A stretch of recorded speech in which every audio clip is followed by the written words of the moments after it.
July 10th, 2025. So here I am taking a rest in the middle of the storm, you could say.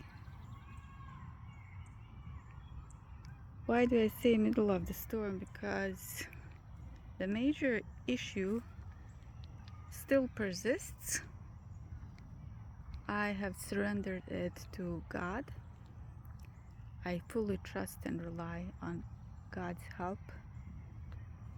Help is coming.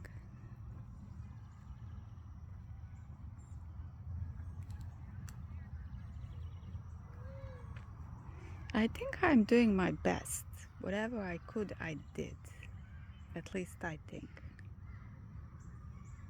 But really, the accommodation is too expensive these days because we are in the peak of season and there's no way I will pay that much for accommodation. At the same time, I don't know what to do really.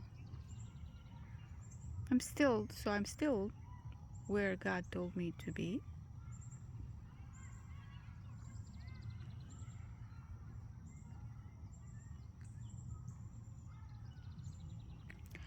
And according to the prophetic messages that I've received,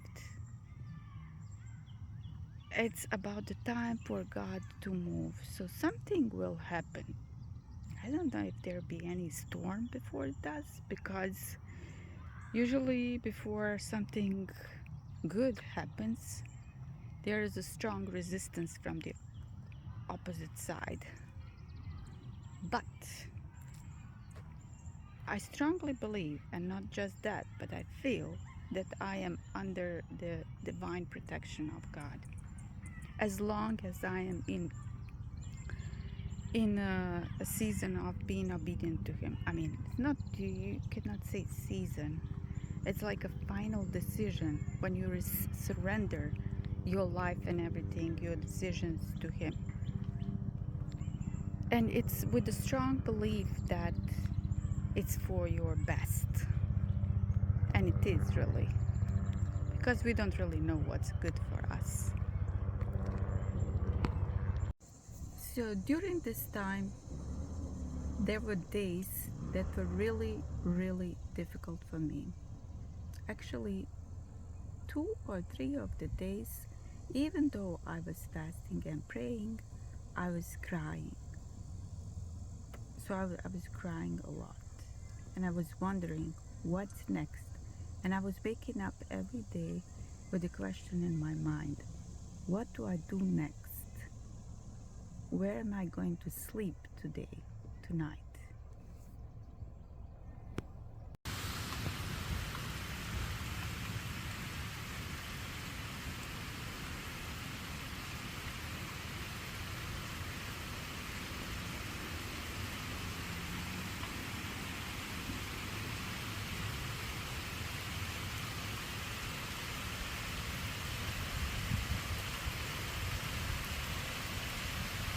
Pray.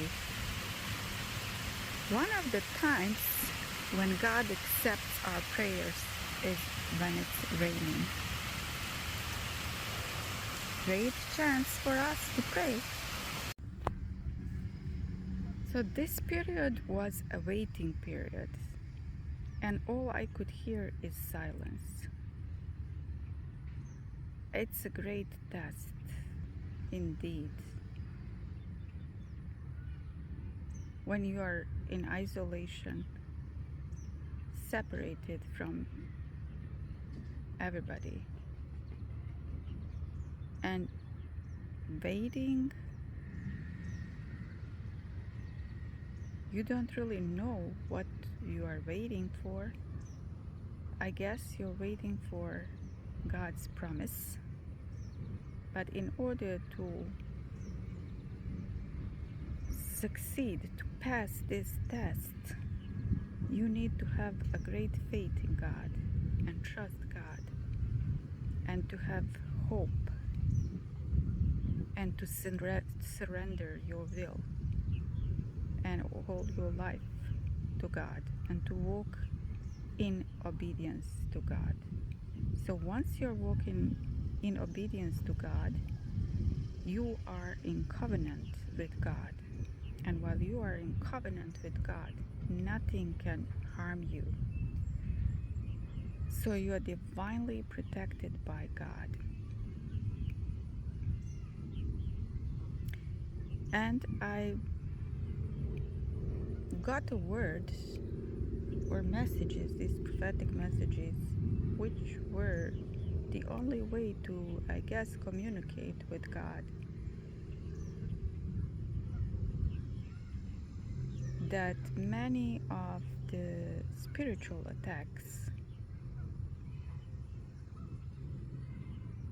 in this season during my waiting period were launched on me. However, none of those attacks succeeded because of the divine protection from my God. So really, while it was very challenging, and it still is, all this time I feel divinely protected by the Almighty God. Even physically, there were at least 4 or 5 situations where I could got hit by another car in the traffic, but somehow I was divinely saved. And it was very clear to me in that moment that I was divinely saved. Yeah. So I just keep going and keep pushing through. I believe in God's promise. It is not easy. It is not easy. But you know what? God commanded us to be strong and courageous. So that's what I am right now. One of the repeated messages from God was to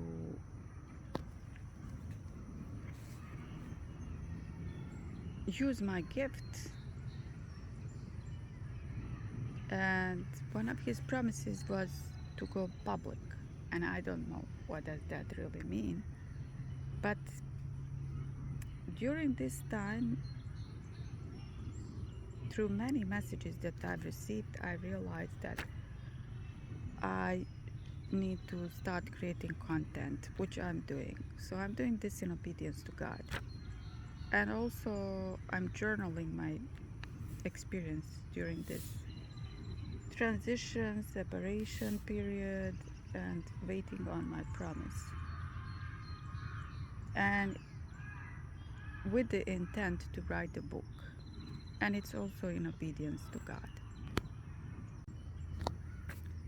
If you're still here, thank you for watching, and trust me, I am creating this content in order to help somebody, some of you, with the hope that it will really help someone, and in obedience to God.